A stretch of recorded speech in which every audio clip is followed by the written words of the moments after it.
এমন চমৎকার দেখুন, দেখুন আজকে চমৎকার।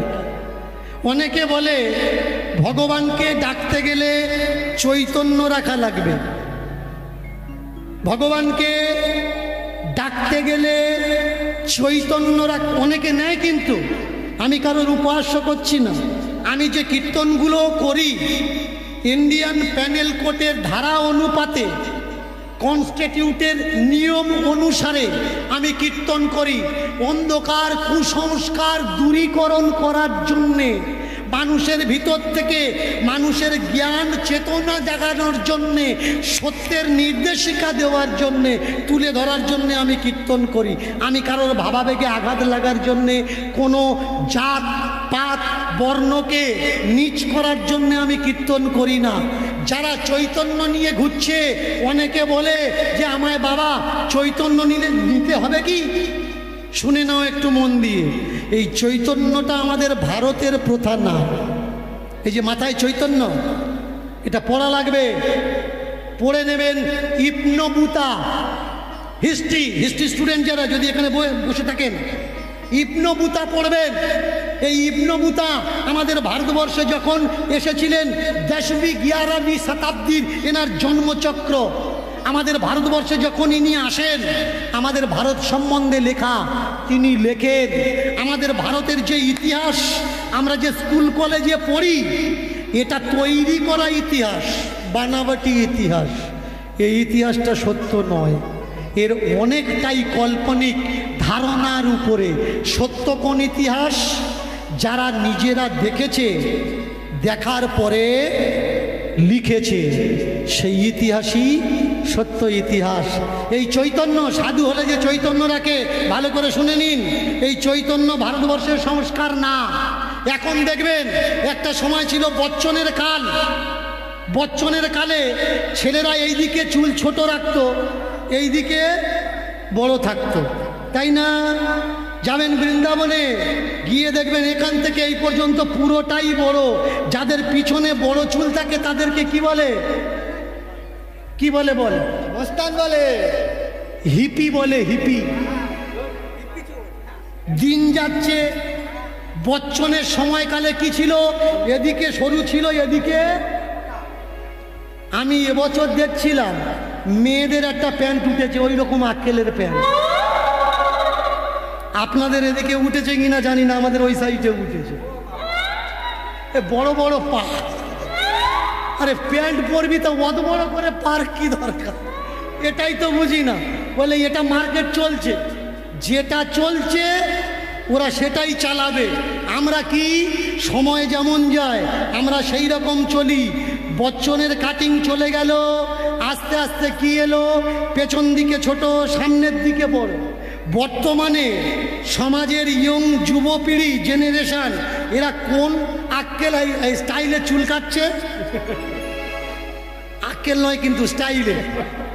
এটা কোথাকার স্টাইল? টেরে না, এটা চীনের স্টাইল। ভালো করে খেয়াল করবেন, এটা ভারতের স্টাইল না, এটা চীনের স্টাইল। এটা আমাদের ভারতের সংস্কার না। চীনের বের করবেন, দেখে নেবেন, এখান থেকে চীন জাপান, এখান থেকে কিচ্ছু নেই, এই জায়গাটা আছে। আজকের ইয়ং ছেলেরা কাদের মতো হয়ে ঘুরছে? চীন জাপানের মতো হয়ে ঘুরছে। যেসব মানুষরা ভগবানকে ডাকার জন্য চৈতন্য রেখে ঘুরছে, শুনে নাও, এটা আমাদের ভারতের স্টাইল না। প্রেম সে রাম নিতাই গৌর হরি বল।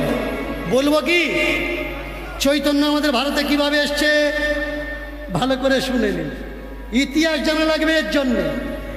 এই স্টাইলটা হলো মঙ্গোলিয়ান, এই স্টাইলটা মঙ্গোলিয়ান।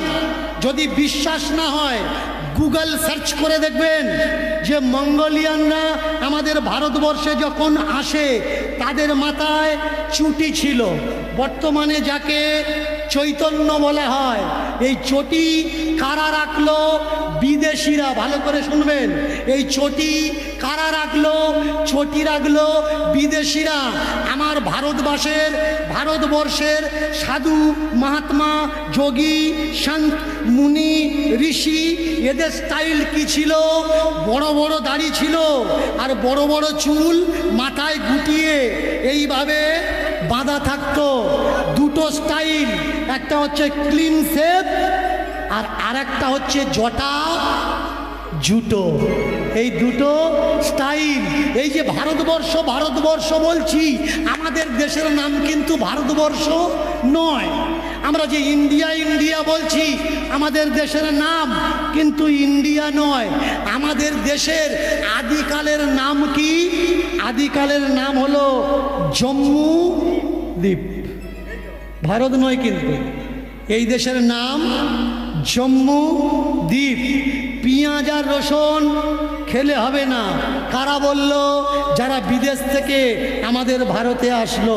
আমি নাম করব না, কারণ গালাগালি যার করবো তার নাম করব কেন? আমাদের দেশে কি ছিল? ছিল পরব।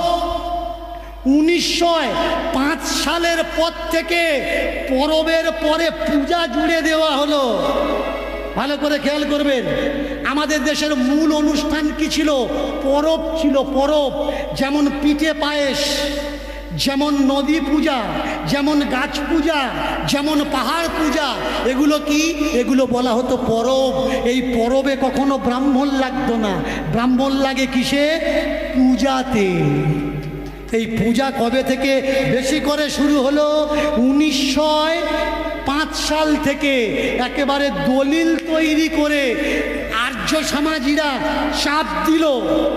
আর্য সমাজীরা চাপ দিয়ে পূজার দিকে বেশি হলো, পরবের দিকে মানুষ কম ছুটলো। এইবার বলল কি? পেঁয়াজ রসুন খাবে না। কেন খাবে না? কারণ পেঁয়াজ রসুন আমাদের ভারতের সবজি না। একটু মন দিয়ে শুনবেন, ইতিহাসগুলো শোনার দরকার। পেঁয়াজ রসুন এসেছে কোথার থেকে? আমাদের ভারতবর্ষকে যতবার ভিনদেশিরা আক্রমণ করেছে, তারা কিছু কিছু ফল, কিছু কিছু ফুল এদেশে টেনে নিয়ে এসছে। যেমন পুকুরে দেখবেন বড় বড় পানা হয়, হয় না? এই পানাটা কিন্তু আমাদের ভারতের পানা না, বিদেশ থেকে ভারতে আনা। তো এই পেঁয়াজ আর রসুন এটা কারা নিয়ে আসে? বিদেশ থেকে ভিনদেশি মুসলমানরা যখন আমাদের ভারত আক্রমণ করে ভারত শাসন করলো, তখন তাদের মূল খাদ্য ছিল পেঁয়াজ আর রসুন। এরা বয়ে নিয়ে আসে ভারতবর্ষে পেঁয়াজ আর রসুন। ওদেরকে মুসলমান নয়, ম্লেচ্ছ বলা হতো, নোংরা বলা হতো। এইবার মুসলমানরা যদি নোংরা হয়, তাদের জিনিস তো খাওয়া যাবে না। তাই মুসলমানদের ছোঁয়া যারা নিত না, তারা বলে দিল পেঁয়াজ রসুন খাওয়া যাবে না। এই হলো মূল সত্য, যে সত্যটা আমরা এখনো পর্যন্ত কেউ জানি না। ইতিহাস পড়া লাগবে, ধর্মগ্রন্থ পড়ুন, আপত্তি নেই। গীতা পড়ুন, ভাগবত পড়ুন, রামায়ণ পড়ুন, পুরাণ আদি উপনিষদ সংহিতা পড়ুন, কিন্তু ইতিহাসটা অবশ্যই পড়বেন। আপনি যদি আপনার ইতিহাস না জানেন, তো আপনি কিচ্ছু জানেন না। সব থেকে বড় আলো কি? সব থেকে বড় আলো হলো শিক্ষা। যার কাছে শিক্ষা আছে তার কাছে সব আছে। শিক্ষা থাকলে দেখবেন একটা সাধারণ মানুষ সংসারে অভাব আসলে সে হাত পেতে ভিক্ষা করে, করে তো। কিন্তু একটা লেখাপড়া মানুষ, তার ঘরে যদি অভাব আসে, সে কারোর কাছে চাইতে পারবে না। কেন না? তার ভিতরে শিক্ষা আছে। শিক্ষা মাথা উঁচু করে বাঁচা শেখায়, কখনো হাত পাতা ভিক্ষে করা শেখায় না।